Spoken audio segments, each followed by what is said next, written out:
Hello and welcome. I'm Charlie, and as you can see, I'm a giant tortoise.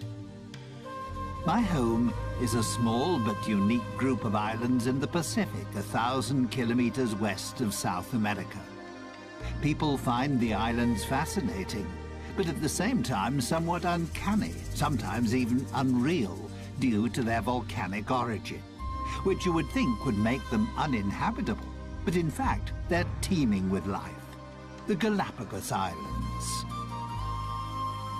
Despite the seemingly inhospitable living conditions, you'll find life everywhere, because we have learned to adapt to these conditions. I'd like to introduce you to some of the most interesting creatures who live on the Galapagos Islands. For instance, the Galapagos sea lion. Yes, we'll come back to you later. We don't want to disturb your snooze. This is the famous Galapagos land iguana.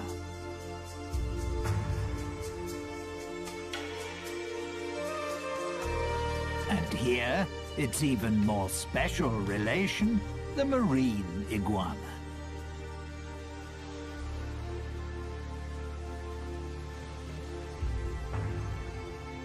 The very colourful red rock crab, and the white-tip reef sharks. But the islands don't just consist of rock and lava. Thanks to the rainy season, numerous plants thrive here, providing a habitat for other creatures. For example, the brown pelican.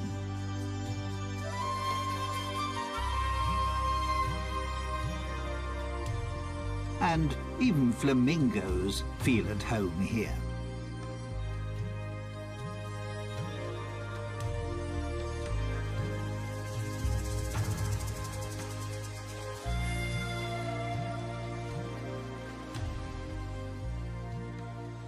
The Spanish, who, incidentally, by chance, discovered the islands in 1535, named them after me.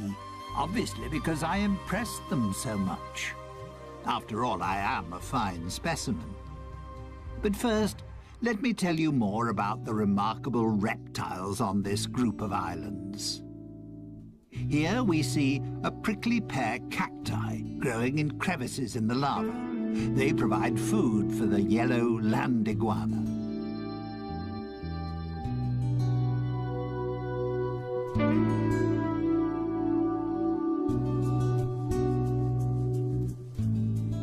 Its appearance is a little unusual, shall we say, due to the countless spiky crests on its head, which make it look rather like a geode turned inside out.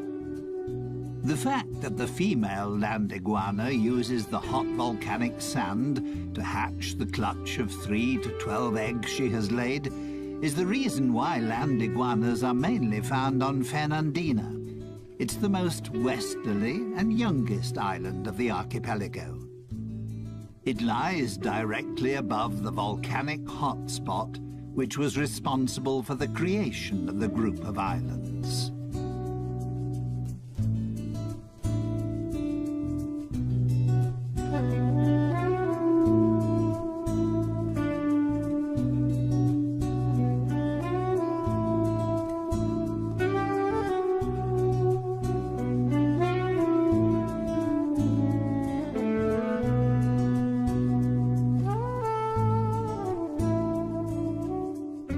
Because the 13 main islands of the archipelago have widely differing characteristics and diverse living conditions, some species have developed subspecies on the different islands.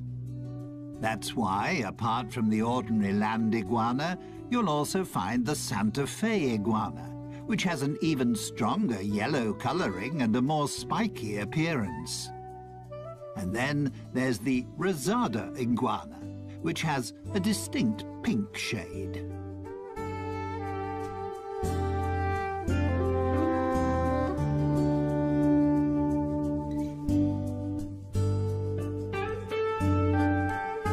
The male land iguana marks his territory by sitting on a rock in full view of everyone.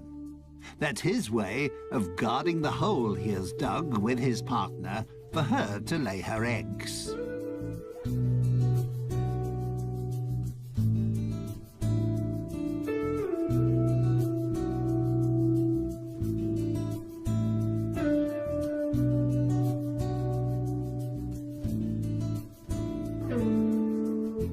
This is a relation of the land iguana, the marine iguana.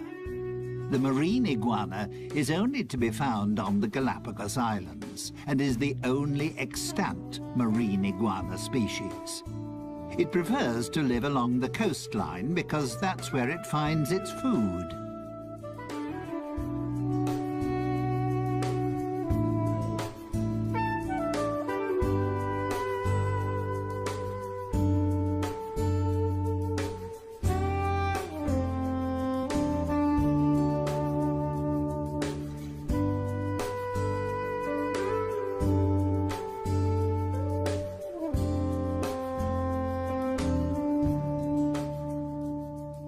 It feeds mainly on algae and seaweed. The excess salt it takes in when feeding is excreted through special salt glands in its nostrils.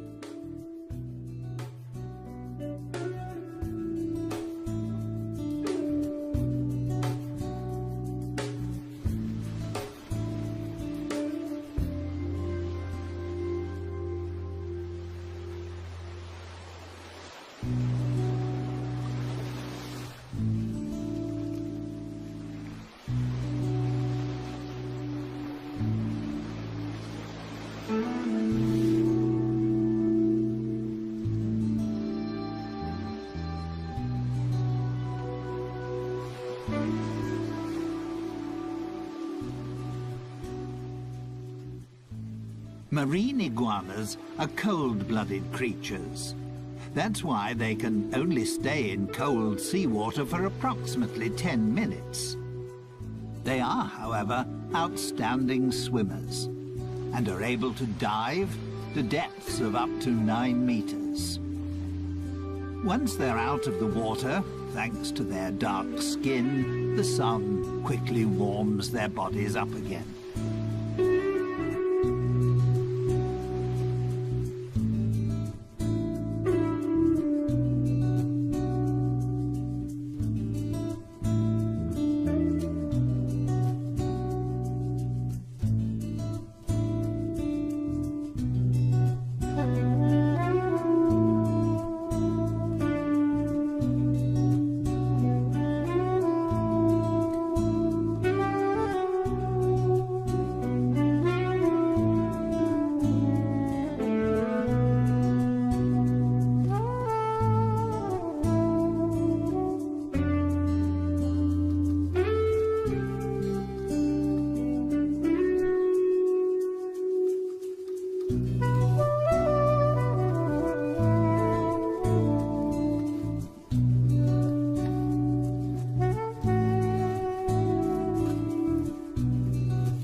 Minor scuffles amongst the marine iguanas to mark their territory are quite common. The main problem for them is the Galapagos hawk. Marine iguanas are the prey of choice when the hawk is feeding its young. And that just happens to coincide with the time when the marine iguanas retire inland to lay their eggs, making them an easy prey for the hawks.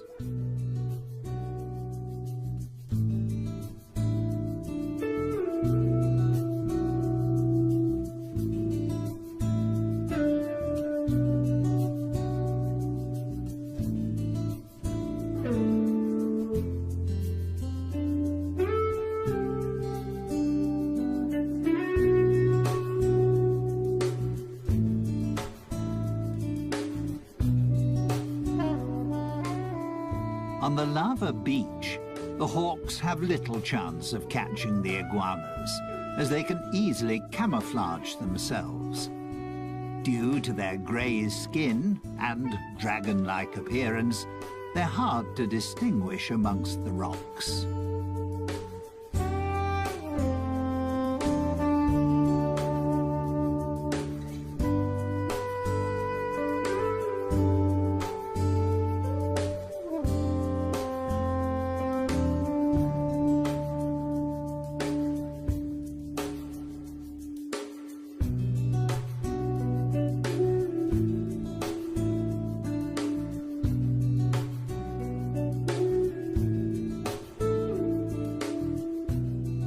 The Galapagos Islands are home to 7 endemic types of iguana. The males are larger than the females and can reach up to 30 centimeters, approximately 12 inches in length. Iguanas mainly eat flies, scorpions, and other insects. They have a symbiotic relationship with the sea lions because they free them of bothersome flies.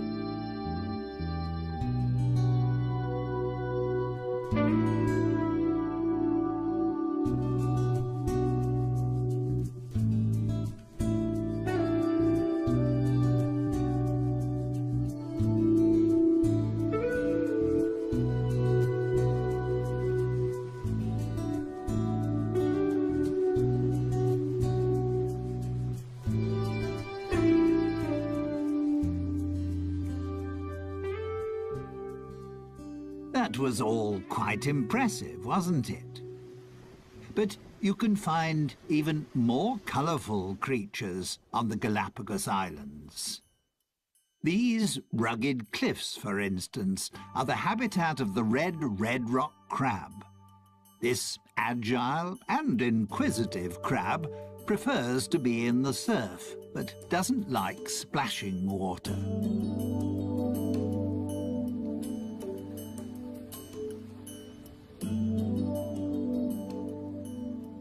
Its main source of food is algae, which it gnaws off rocks, together with other marine organisms. But also the odd carcass which gets washed ashore is a welcome extra in its diet.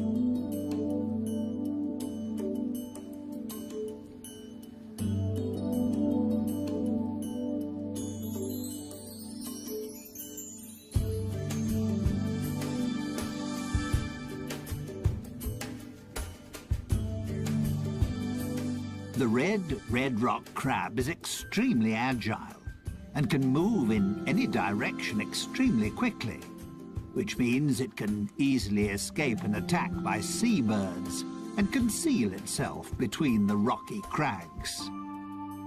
Its curiosity, however, will soon get the better of it, and it'll surface again fairly quickly.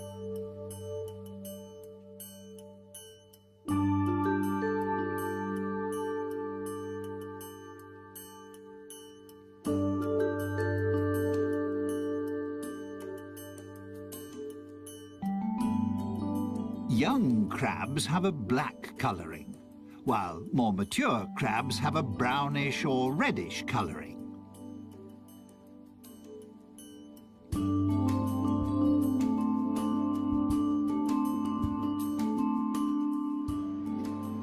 Bless you. Probably the food was a little too salty. Ah, there we have a friend who is spending his winter holidays with us. The black stone turner. He's flown an amazingly long way from the northern parts of America.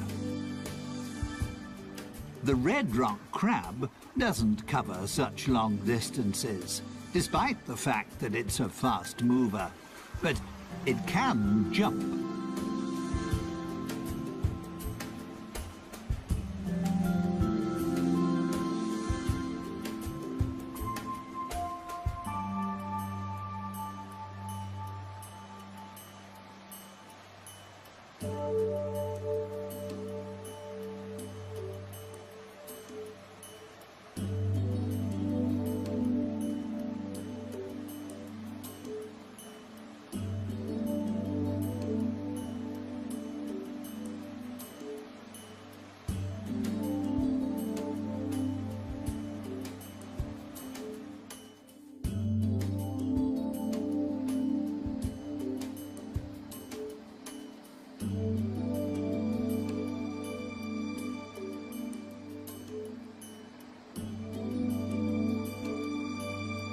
The name red rock crab doesn't mean that nature has decided that all the crabs must be this colour.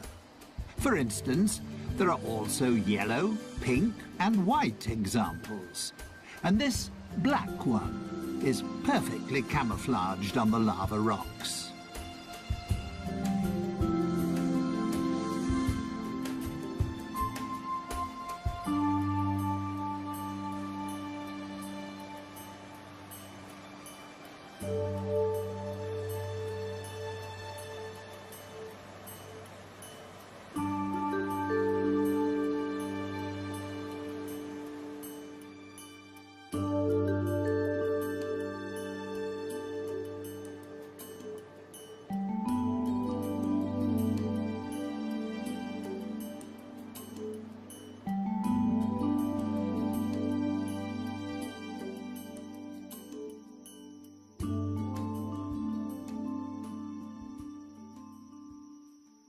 So, not everything is grey and bleak on my group of islands. There's so much more. There's one sociable and playful species that adds a great deal to life on the islands, and I'd like to introduce them to you now.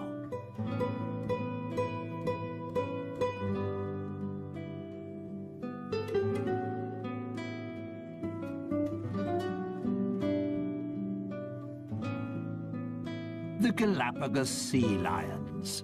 You'll find them on virtually all the islands of the archipelago, just like their smaller relations, the Galapagos fur seals. Although they enjoy spending most of their time in water, you can frequently find them on land. To protect themselves against too much sun, they seek out the shade in natural caves or under cliffs. They cool down in tidal pools or in the sea. One of the favourite spots of the Galapagos sea lion is the leeward northern shore of the oldest and most southerly island, Hispaniola.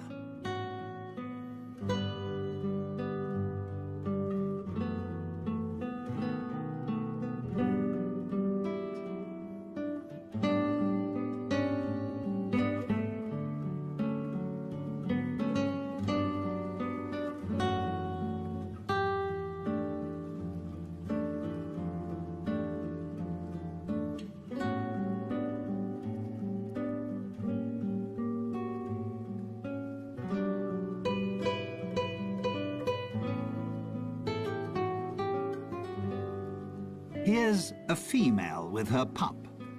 The relationship between the two is extremely close. Not surprising after a gestation period of 12 months. And she will continue to breastfeed it for another few months. A sea lion pup only becomes fully independent after 3 to 4 years.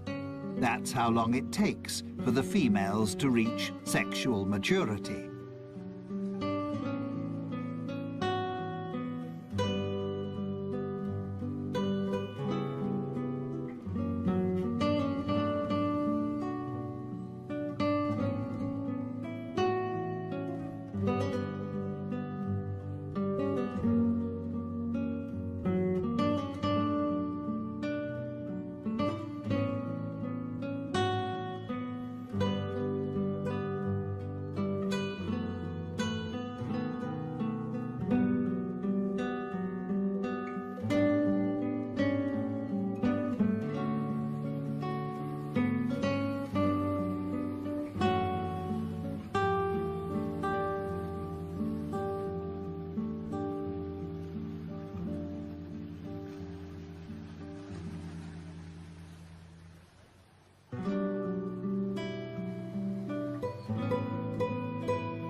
Males only reach sexual maturity after 7 or 8 years, and then have to fight fiercely for their own territory.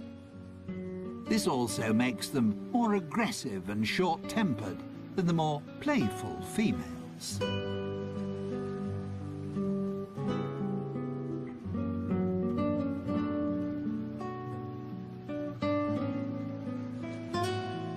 It's not surprising that male sea lions are constantly fighting for their territory and trying to find a mate, because there are far fewer of them. A male sea lion will often have as many as 30 females in his harem.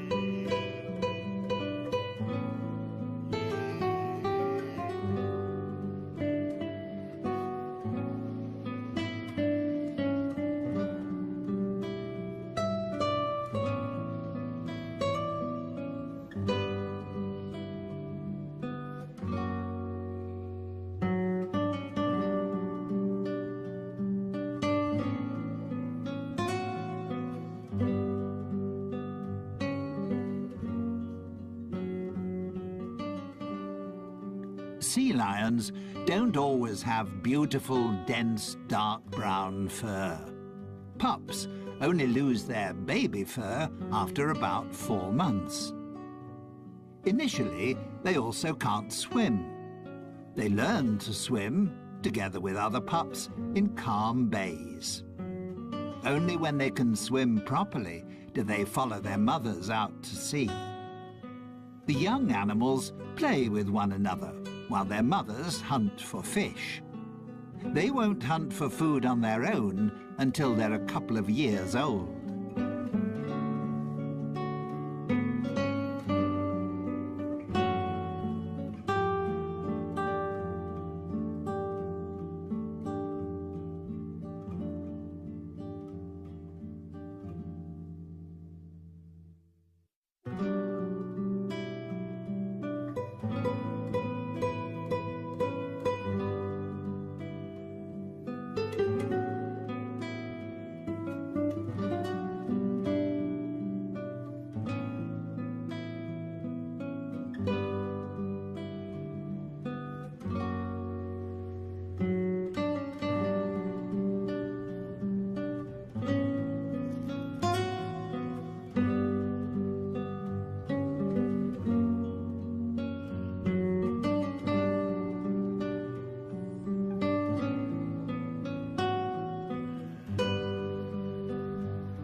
Male sea lions can weigh up to 250 kilograms. Females, roughly 100 kilograms.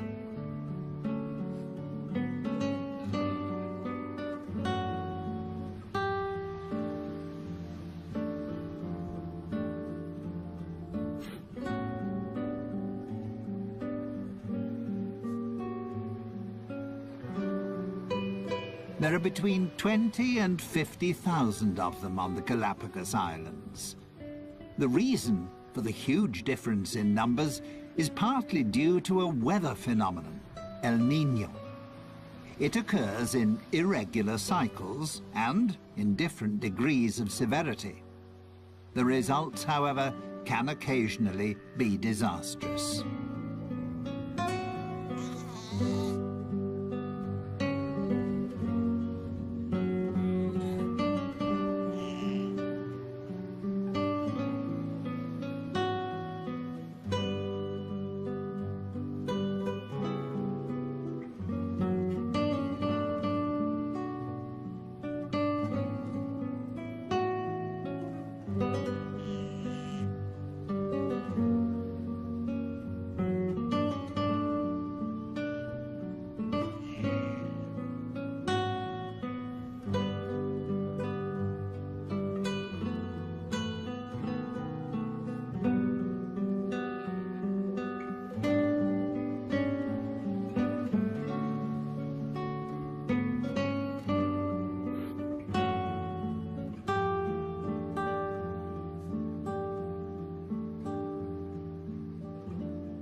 The arrival of El Niño signals a decrease in the cold Humboldt current, which can even cease completely.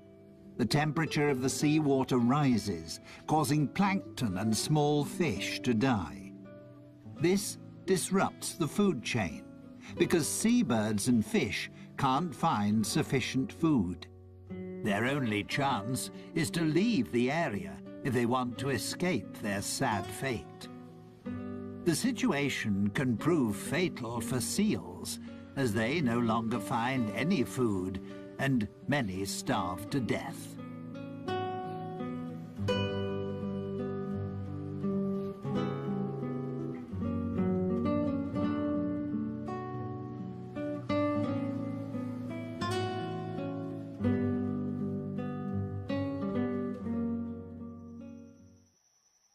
Before I introduce you to my family, and a couple of other Galapagos inhabitants, let me show you the islands in a little more detail.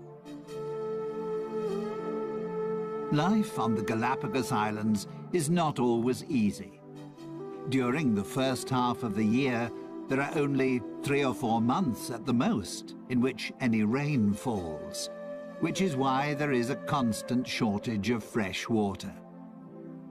The arid countryside often looks desolate. Lava rock, steppe, and cacti dominate the scene.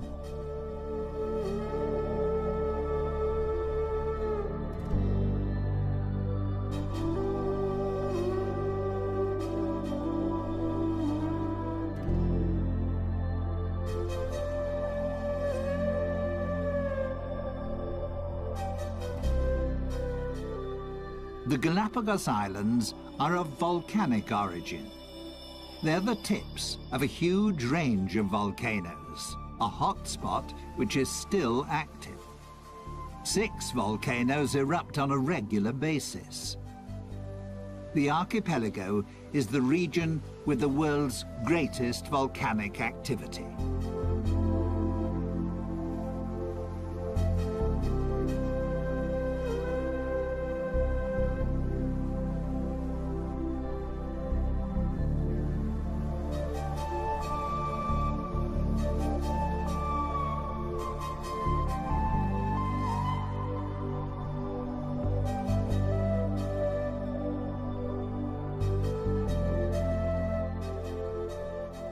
And there is another special feature.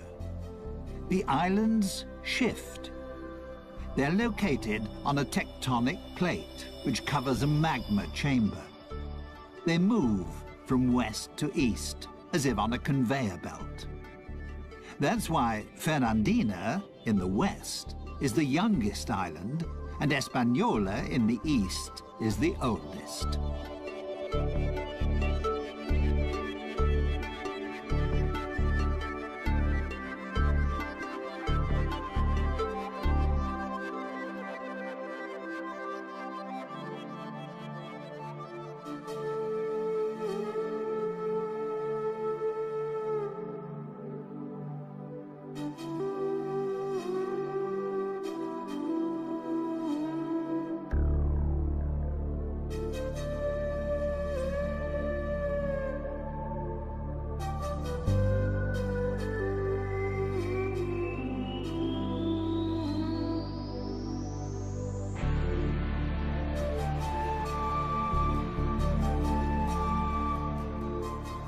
Once the rainy season starts, the islands burst into life. Most of the flowers are a shade of yellow, because there is only one type of bee on the islands, which is responsible for pollination, the Galapagos wood bee. Most likely, the flowers have adapted themselves to its preferred color.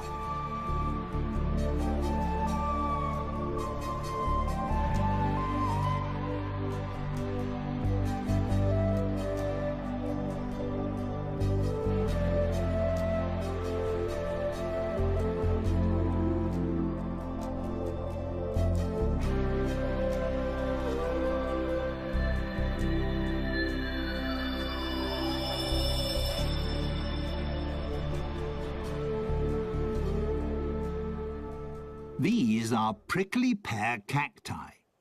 They are propagated by the Galapagos rat, which feeds on their seeds. The hard shell of the seeds is crushed during digestion, and after being excreted, the seeds start to germinate.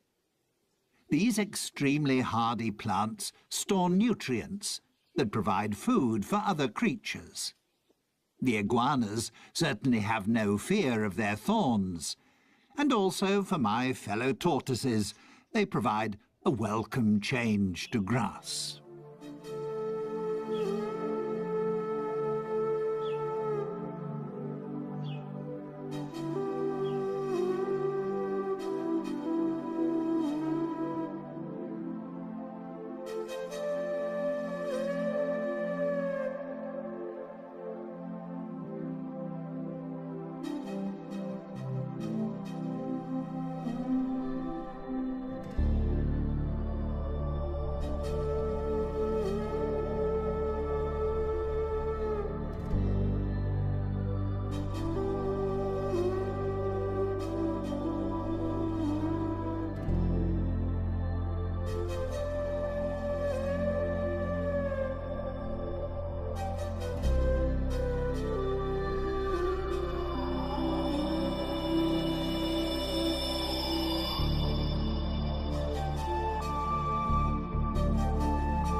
Apart from the 13 main islands, there are hundreds of small islands and outcrops. Some of them are several hundred meters high and provide breeding grounds for the numerous seabirds.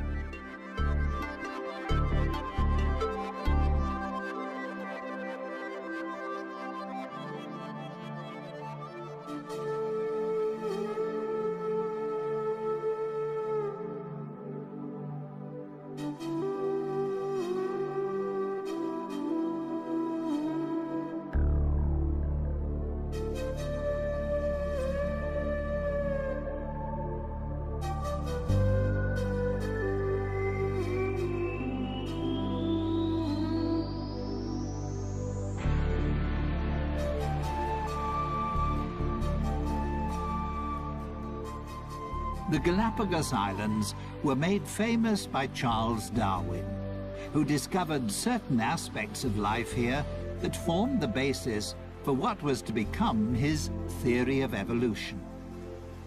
During his worldwide voyage, he visited 4 of the islands in 1835.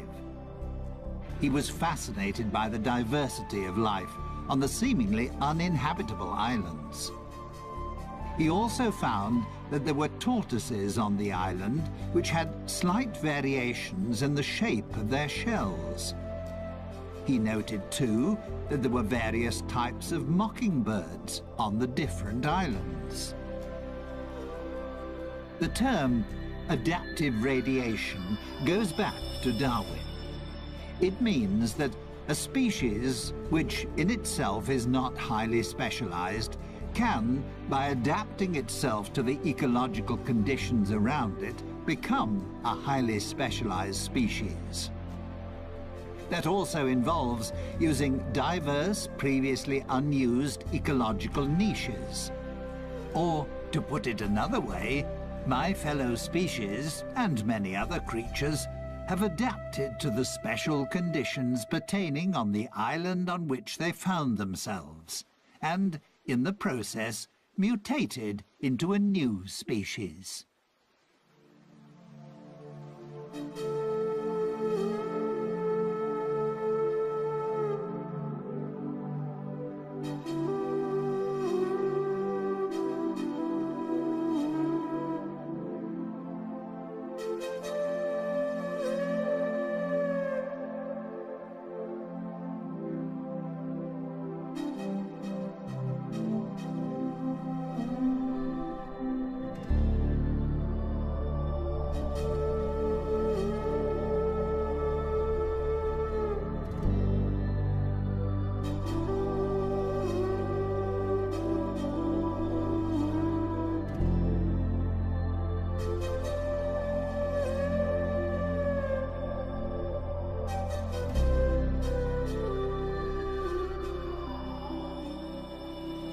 A gathering of white-tip reef sharks.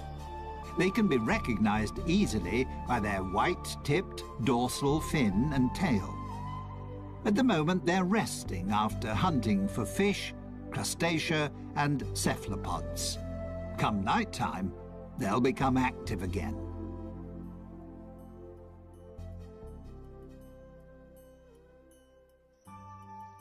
This is my family.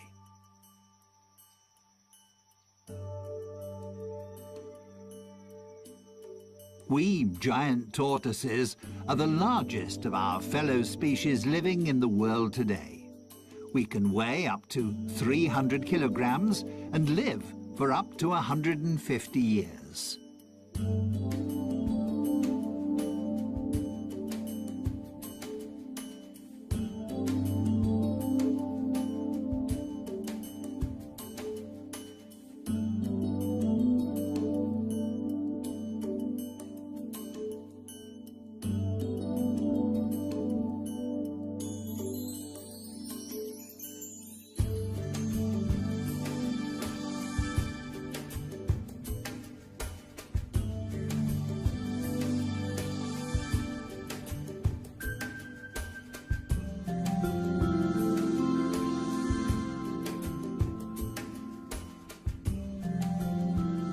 Some of my relations don't have a dome-shaped shell, but rather a more saddle-shaped one. The front end is bowed upwards. That's particularly useful when you need to raise your head up to reach taller plants. Most of my relations on the eastern islands have saddle-shaped shells because the plants there grow considerably higher.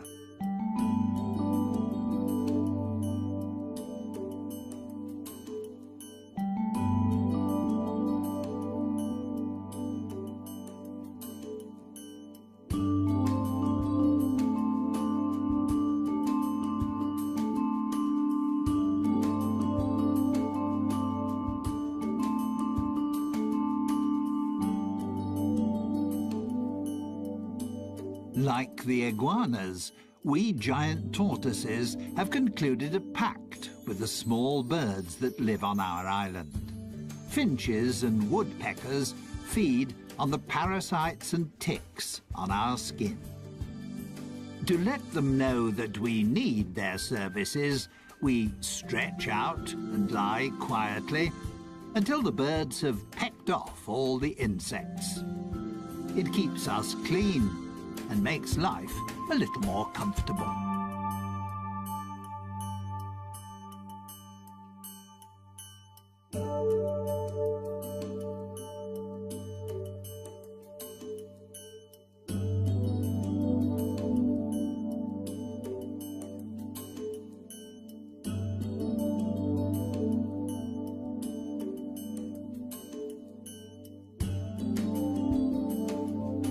Our diet consists of grass, herbs, climbing plants, and berries. If our shells allow it, and we can stretch far enough, we also enjoy the juicy fruit of the prickly pear cacti.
Incidentally, our bodies are so large because they also act as a reservoir.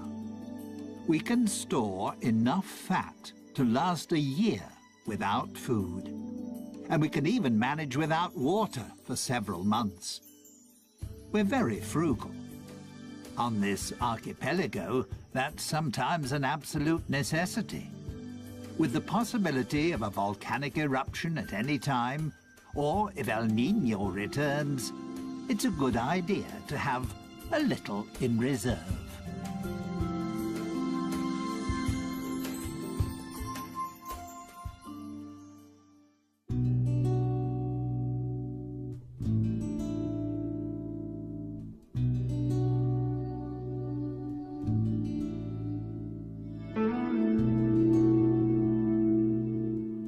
Well, that was my family.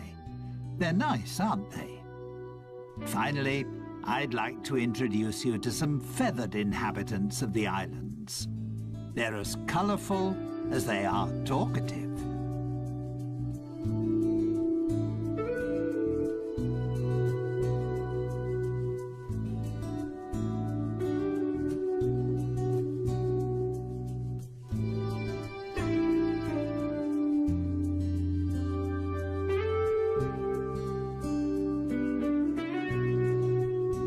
The roughly 500 flamingos which live on the Galapagos Islands are immigrants from the Caribbean.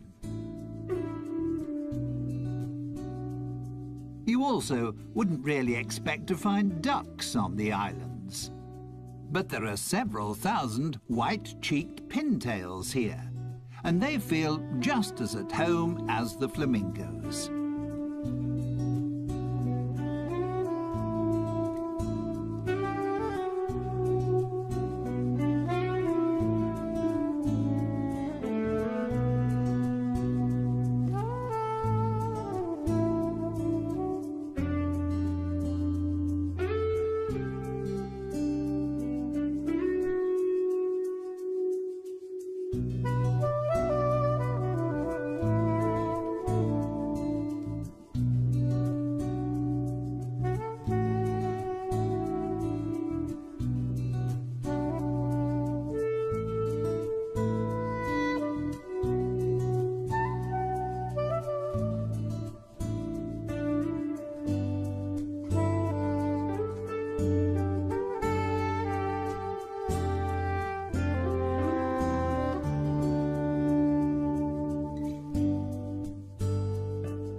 The lava heron is just one member of the heron family that has made its home here.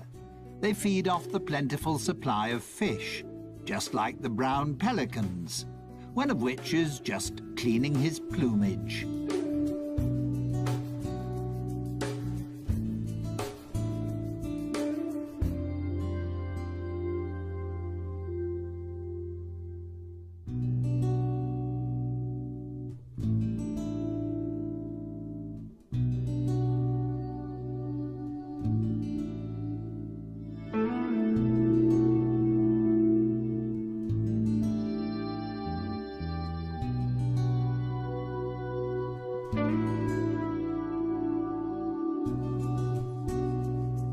The Galapagos albatross is the largest bird on the islands, with a wingspan of 2 meters.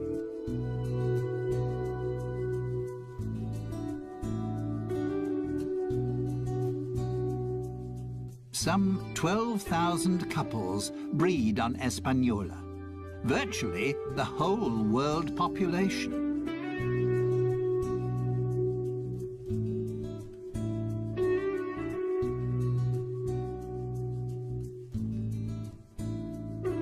Here we have the pirates amongst the birds, a female frigate bird. Frigate birds attack other birds and try to snatch away their food. The male frigate birds are famous for their mating habits. To impress the females, they blow up their red throat pouch.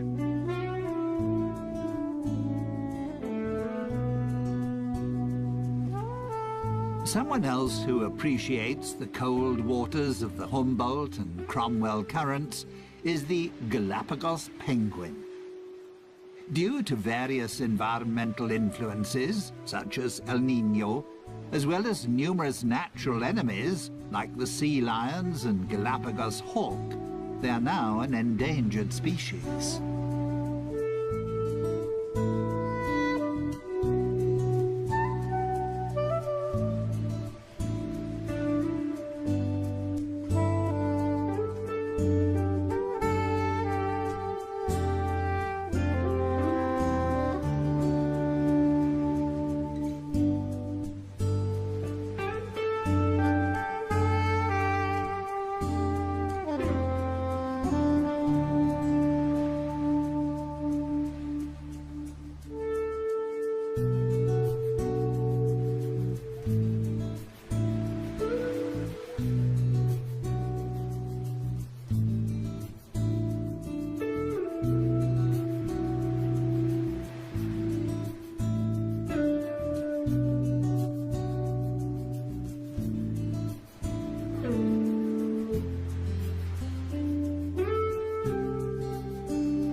Standing 1.20 meters tall, the great blue heron is one of the largest herons in North America. However, it's just as much at home in Central America as it is here.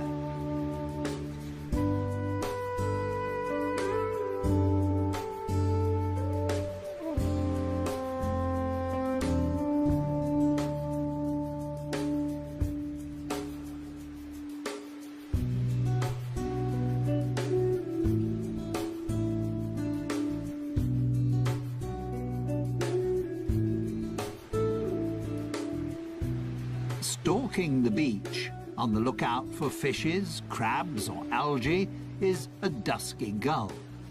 With just 300 to 400 couples, it's one of the smallest gull species in the world and endemic to the islands.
I hope you enjoyed our little excursion around my homeland. Time for me to be getting back to my family. And time to thank you for your visit and to say goodbye.